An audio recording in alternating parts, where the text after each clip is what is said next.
사단의 목표는 우리의 의지가 사라지기를 원하는 것. 우리가 하나님 편에서 뭔가를 하려는 그 마음들이 사라지기를 원하는 것이 사단이 가지고 있는 목표라는 거예요. 그러니 하나님의 교회들이 온전히 서는 걸 얼마나 싫어하겠습니까? 또한 한국교회가 잘 깨끗하게 잘 정리되어서 정돈되어서 이 땅을 향하여 빛과 소금으로 나가는 것을 제일 싫어하는 것은 아마 사단일 것입니다. 그래서 교회가 교회로서 나가는 것들을 발목을 잡고 또한 이 어떠한 방법으로든 어떠한 수를 써서든 간에 이 모든 것에 결국 자빠지게 만드는 것은 사단의 우리를 향한 계략이라는 것이죠. 그리고 우리가 분명히 인식해야 되는 건 뭐냐면 그래서 이 모든 싸움은요 영적인 싸움이라는 것으로 우리가 인지하고 있어야 하는 것입니다. 죄와 결탁되어진 그래서 결국 내 내면 안에서는 이 죄가 나로 인하여 하나님 앞으로 나가지 못하게 하는 그 죄의 열매들을 계속 맺게 하고 이 죄의 열매들을 사단이 얼마나 좋아하는지 그 사단은 그걸 가지고 참소하여서 우리 마음의 심령을 낭망하게 만드는 일들로 나가게 하는 것이 우리의 삶의 모습이다라는 거죠. 사실 우리의 삶의 모습만 얘기해도 오늘 이 말씀의 시간들이 어떻게 보면 굉장히 풍성하게 죄의 열매만 걸어내도 풍성하게 죄의 열매가 우리 가운데 넣어놔야질 텐데 사실 우리가 오늘은 나라를 위해서 민족을 위해서 또한 이 어떤 정보들을 위해서 기도하는 시간이기 때문에 우리가 이제 약간 우리의 시각을 카메라를 다른 쪽으로 한번 돌려봤으면 좋겠어요. 자, 그러면 사단이 가장 좋아하는 것이 무엇이? 무너뜨리는 것, 의지를 없게 만드는 것이잖아요. 하나의 상황을 보면서 그 상황을 통하여 사회를 전망해 보도록 하겠습니다. 한 상황은 무엇이냐면 여러분 잘 아는 총신대학교의 상황을 우리가 한번 보고 싶은 것이죠. 총신대학교의 상황이 어떤 상황입니까? 지금 이상원 교수님에 대해서 해임을 해놓은 상황이고 그로 인하여서 여러 가지 많은 주변의 일들이 일어나고 있습니다. 그 바로 앞에 있는 정문에는 내일도 예배가 진행이 되고 또 이것과 관련된 많은 분들 관련되지 않았지만 마음을 품은 많은 분들이 와서 기도하고 그렇게 나가게 되겠죠. 저도 내일 시간이 되면 가겠지만 저희 교회가 약속된 일정들이 있기 때문에 그 다음 주에 저희가 가기로 얘기를 해놓은 상황이긴 합니다.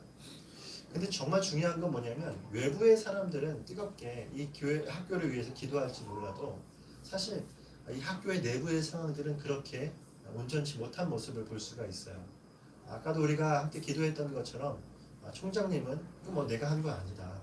뒤에 관선 이사들이 있는데 그들이 다 한 것이다. 그렇게 얘기를 하고 있죠. 그리고 그 학교의 학생들의 분위기는 어떠냐면 제가 잘 알고 있어요. 그 학교의 학생들은 이것을 동성애와 관련된 어떤 것으로 보거나 이상원 교수님의 그 반동성애적인 활동의 어떠한 것을 보지 않고 어떤 성희롱적인 발언 그리고 이것이 인권과 연관되어진 것으로 그렇게 이야기를 계속하고 있고요. 학생들 편에서도 듣는 얘기가 그런 것들입니다. 우리도 동성애를 반대한다. 우리도 동성애 반대에 앞장선다는 얘기를 그 학교의 학생들이 잘 얘기해요. 그게 틀린 말이 아닙니다. 학교가 가지고 있는 지금 있는 포지션이 그 정도의 포지션이라는 것을 우리가 제법 알 수가 있죠.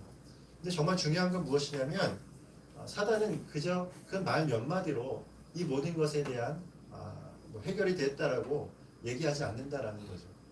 지금 이 상황을 저는 어떻게 보냐면 안방을 내준 것이다라고 저는 생각을 합니다. 누구에게요? 관선인사들에게 되었어요. 관선인사라고 하는 자들은 학교의 정체성과 전혀 관련이 없는 사람들이에요. 하다못해 그 관선이사의 이사장은 불교대학교의 총장으로 제가 알고 있어요. 이런 사람을 관선이사로 불러 모아놓고 거기에서 인권이라는 걸 다루게 하고 또 그 뒤에 그들이 하고 있는 생각들이 학교 안에 영향을 미치게 만들었죠. 그러니까 학교에 있는 학생들이나 교수의 다수가 어떻게 생각하는가는 중요하지 않게 되었습니다. 이 사회가 결정하는 대로 학교가 움직이게 되어진 것이잖아요. 이렇게 만들어 놓은 이 학교의 모습이 결국에 안방으로 이 사단의 논리들을 언제든지 펼 수 있는 하나님의 반성경적인 행동들을 할 수 있도록 언제든지 만들어 놓은 상황이 이 학교의 지금의 모습이라는 것이죠. 이것이 굉장히 중요한 것입니다. 제가 이 학교의 다른 어떤 전문적인 부분들을 얘기하고 싶은 것이 아니라 저는 바로 이 부분을 얘기하고 싶은 것이죠. 학교가 빨리 제대로 된 이사회, 학교의 정체성을 개혁주의적 정체성을 가진 이사들로 꾸려서 이것들을 다시금 원상복구해야 되는데 사실 이 상황들 안에서 그것에 대한 그들의 행동은 미진해 보이는 것이 사실인 거죠.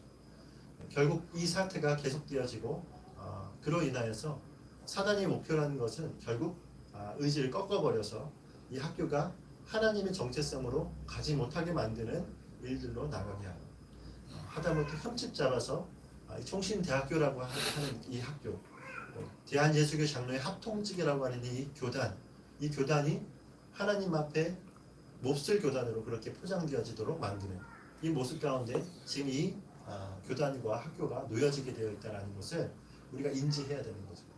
그것을 인지하는 사람이 그렇게 많지 않다라는 것이 문제고 또한 이러한 것들에 목소리를 내시는 목사님들도 드물다라는 거예요.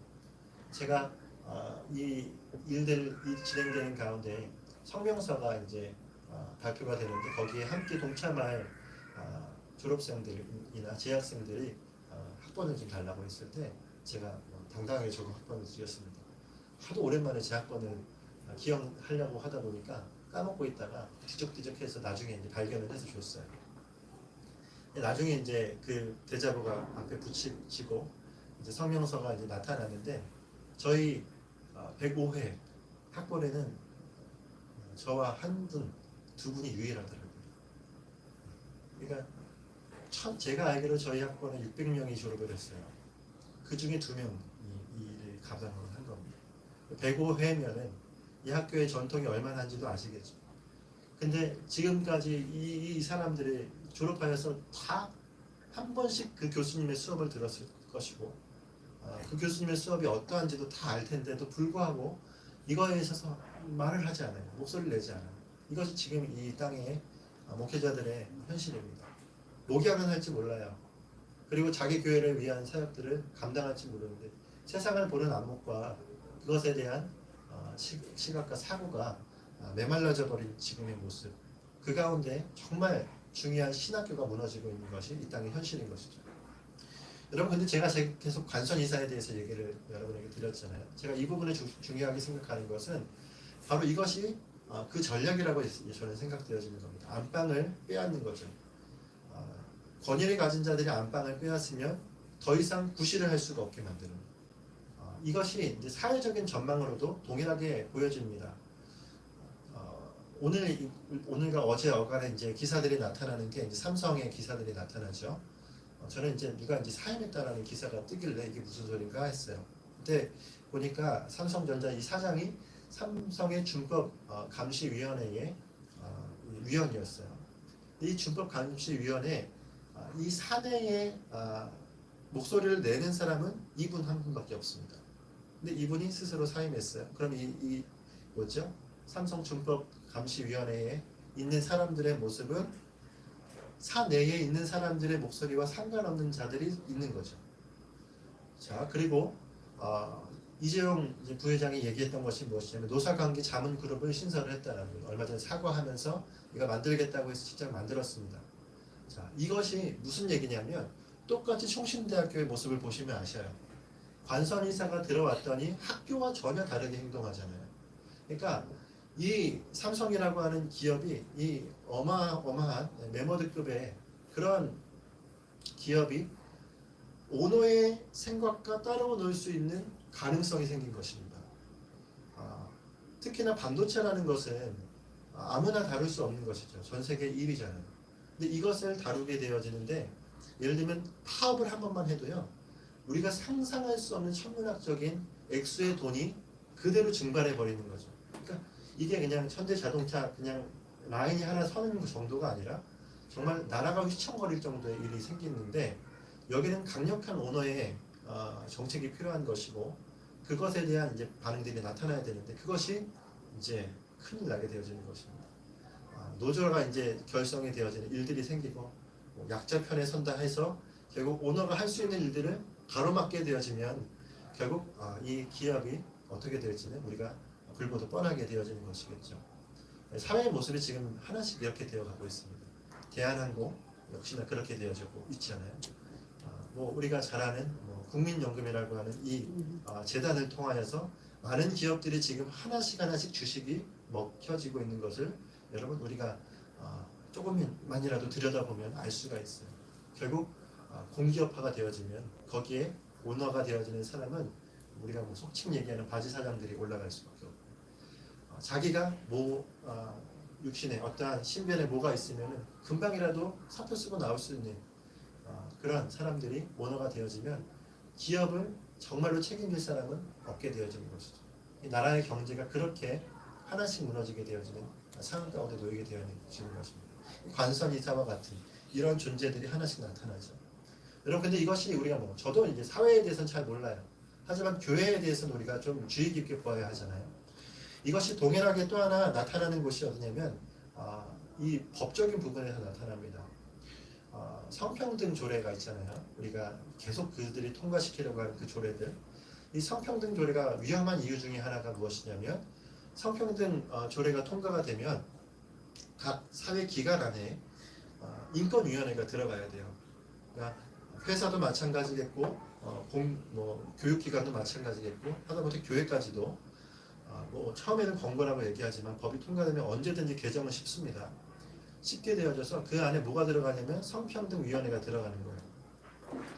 이게 바로 그 법 안에 있는 이제 내용입니다.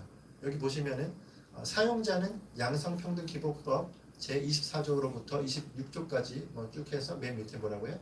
양성평등 참여의 효율적인 추진을 위하여서 성평등위원회를 설치 운영해야 된다. 이렇게 되어 있어요. 이게 뭐냐면 여기 있는 사용자라는 것은 정부 기관 이런 공기업을 뜻하는 것이 아니라 사용자라는 것은 모든 그러니까 가게도 마찬가지겠고요. 좀 어느 정도 규모가 있는 회사도 마찬가지겠고요. 교회도 어느 정도 중형 교회와 같은 곳에서는 교회의 신앙과 상관없이 이들이 들어오는 것이죠. 자, 그럼 생각해 보십시오. 지금 교회 안에서 아직은 큰 이슈는 아닐지 모르겠지만 점점 이슈가 되어지는 게 뭐죠? 동성이죠. 자, 동성애 예를 들면 교역자와 학생 간에 동성애적인 어떠한 이 일이 일어났다. 이게 발칵교회가 뒤집힐 일이잖아요. 이런 일이 일어났다라고 가정을 해봅시다. 그러면 만약에 지금이라야 교회가 교회의 방침 따라서 일이 처리가 될 수가 있겠죠. 근데 성평등위원회가 교회 안에 있다라고 생각해 보십시오. 누구 편을 들겠습니까? 절대로 교회 편을 들지 않습니다. 절대로 교회 안에 있는 말씀 편을 들지 않아요. 성평등위원회는 동성애자들이 그 동성애를 가지고 교회 안에서 자신들의 모임을 한다 한들 이것에 대해서 그들의 인권을 보장해 주겠다고 하겠죠. 그러면 죄에 대한 회개 없이 교회 안에서 동성애 모임이 되어지는 거야. 무슨 얘기인지 말씀이 이해가 되시죠? 결국에 지금 있는 이 나라의 현실이 어떻게 나가고 있냐면 계속 이러한 자들 아무런 노력도 하지 않고 아무런 책임도 지지 않는 그 사람들이 목소리만 낼 줄 알고 인권이란 이름과 약자를 향하여서 나가겠다라는 자신들의 방향성만 가지고 집단으로 모여 들어와서 결국 책임져야 될 사람의 책임을 빼앗고 그들의 권리를 빼앗고 그래서 자신들의 목소리로 모든 것이 나갈 수밖에 없도록 예전에 연갓이라는 그런 영화가 있었잖아요. 그 좀비 같은 거 있잖아요. 그러니까 이 사람의 몸집은 이만하지만 뭐 하나가 주입되면 그 사람이 기능하지 못하게 만드는 것처럼 독버섯처럼 이것이 퍼져가게 만드는 것이 모습이라는 것입니다. 지금 한 신학교의 모습을 우리가 보면서 하나씩 사례들을 한번 맞춰봤어요. 여러분 이것이 여러분 우리의 눈에 이제는 보여야 합니다. 사회가 어느 방향으로 가고 있구나. 지금 우리가 인권이라는 아주 입에 좋은 목소리로 말하고 있는 이것이 이 칼집을 잘못 잡으면 어떻게 되는구나 라는 것을 우리가 인지하지 않으면 이 땅의 교회는 물론이거니와 신학교도 마찬가지며 이 땅의 모든 신자들이 하나님 앞에 믿음으로 살아갈 수 없는 상황 가운데 놓이게 된다라는 것입니다. 여러분 이것이 사단이 우리 이 사회와 교회를 파괴하는 수단이고 수법이다라고 저는 그렇게 생각을 하는 것이죠. 여러분 이제 말씀 정리하고 우리가 같이 기도하는 시간을 좀 갖도록 하면 좋을 것 같습니다. 매번 좀 말씀이 길어서 기도를 못하고 돌아가시는 분들이 몇 분 계시는 것 같아서 제가 오늘 말씀을 좀 정리를 하려고 해요. 여러분 그래서 우리가 해야 될 것이 무엇이겠습니까? 교회는요 용어 하나 행동 하나를요 조심해야 돼요. 지금부터. 통합 측 교단에서 어젠가 성명서가 나타났습니다. 그 성명서에 뭐라고 했냐면 성인 이런 단어를 갑자기 이렇게 성인지 감수성, 성인지 감수성이라는 단어가 있어요. 이 용어가 있어요. 이 성인지 감수성이라는 건 법률 용어입니다. 그래서 성인지 감수성이라는 것 때문에 많은 사람들이 잘못이 없는데도 잘못이 되기도 하고 잘못이 있는데도 구속을 면하기도 하고 해요. 예를 들면 이번 오거돈 시장의 사건이 있었잖아요. 성추행 사건인데 그 사람이 구속은 안 됐습니다. 이유는 뭐냐면 성인지 감수성이 들어가요. 성인지 감수성이라는 것이 들어가서 그 사람에게는 풀려나게 되는 일들이 된 거죠. 근데 어떤 사람에게는 성인지 감수성이라는 것이 들어가서 잡혀 들어가게 됩니다. 왜요?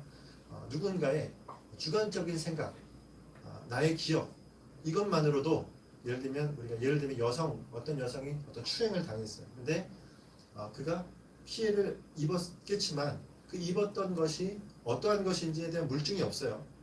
그런데 그가 가지고 있는 그 기억의 진술만으로도 이 사람이 감옥에 들어갈 수 있는 거예요. 이게 성인지 감수성입니다. 그러니까 이 법의 객관성이 무너지고 철저하게 우리가 그걸 뭐라고 얘기할까요? 우리가 기본적으로 우리는 죄를 짓지 않았다라는 것으로 법은 원칙되어져 있습니다. 하지만 그것에 대해서 무너지게 되어지는 거예요. 그래서 이 전문 용어가 있는지 저는 이게 전문가가 아니기 때문에 용어를 좀 까먹었지만 이것이 되어집니다. 그런 것이 되어짐으로 말미암아서 이 성인지 감수성이 지금 나타나게 있는 것이 이 현실인데 통합 측에서 성명서에 뭐라고 얘기했냐면 성인지 감수성을 모든 목회자들이 신장해야 된다. 이렇게 얘기를 하는 거예요. 우리 뜻을 알고 보니까 이건 말도 안 되는 것인데 그분은 뜻을 모르고 얘기했겠죠. 그냥 성인지 감수성이라고 하니까 남녀 성에 대해서 잘 인지해야 되는 것이구나 라는 그냥 그 정도의 뜻으로 생각을 했던 것 같아요. 그래서 이제 발표를 해놨더니 이것이 어떻게 해요? 제대로 된 발표가 될 수가 없는 것이죠. 이것이 우리가 조심해야 되는 것입니다. 하나씩 알아야 하는 것이고요. 그러니까 이 땅에 교회들이 하나씩 알아야 이제 이것에서 어느 것에서 방어를 하고 어느 것에서 우리가 어떻게 나가야 될지를 철저하게 만날 수 있는 것이죠. 근데 또 하나 우리가 생각해야 될 것은 무엇이냐면 바로 철저하게 성경으로 성경에 입각되어진 교회로 나가야 한다는 거예요. 그것을 위해서 우리가 우리 행동의 양식들을 성경에 맞출 필요가 있습니다. 말씀에 맞출 필요가 있어요. 세상 사람들은 고리타분할지 타다할지 모르고 있고 어떤 교인들은 보수적이라고 너무 구약의 말씀 그런 것까지 다 지켜야 되느냐고 그렇게 얘기할지 모르겠지만 사실 하나님의 말씀 1.1획도 우리 가운데 폐할 수 없어요. 하나도 우리가 이것을 없이 할 수 없다는 것입니다. 의미의 해석에 차이가 있을 수 있어요. 예를 들면 구약의 의복을 우리가 그대로 입을 수는 없죠. 하지만 그런 의식법이나 도덕법이나 이런 모든 것들에 대한 법적 해석들을 이미 개혁주의 정신 안에서 다 해놓았습니다. 그래서 우리는 정말 쫓아가야 되는 것이 무엇이냐면 이미 이 땅에서 그렇게 살아왔었던 사람들의 모습을 쫓아가는 것이죠. 바로 오늘 말씀처럼 믿음의 주에 온전하게 하시는 예수를 바라봤던 믿음의 선조들처럼 구약을 살았었던 순교자의 그 정신을 가졌던 사람들처럼 우리가 살아야 하는 것입니다. 바로 청교도 그들의 모습처럼 우리가 말씀 중심의 삶을 살아갈 때에 이 땅에서 정말 능력 있는 자의 삶을 살아갈 수가 있습니다. 교회가 그러할 수가 있습니다. 오늘 이제 말씀을 마치도록 하겠습니다. 여러분 우리가 그 앞장선자가 되기를 바랍니다. 먼저 서서 먼저 외치고 세상 가운데 먼저 일어나서 그들을 주님 앞으로 이끌어갈 수 있도록 잘 안 오려고 하겠죠. 하지만 그렇다고 하여도 그들을 하나님 앞으로 인도할 수 있도록 표대가 되어서 언제든지 마음을 바꾸고 돌아올 수 있도록 우리가 그 표대로 향하여 서 있어야 합니다. 우리가 사역을 하다 보면 힘들어서 결국 어쩔 때는 넘어지면 낙심할 때가 있어요. 사단이 좋아하는 겁니다.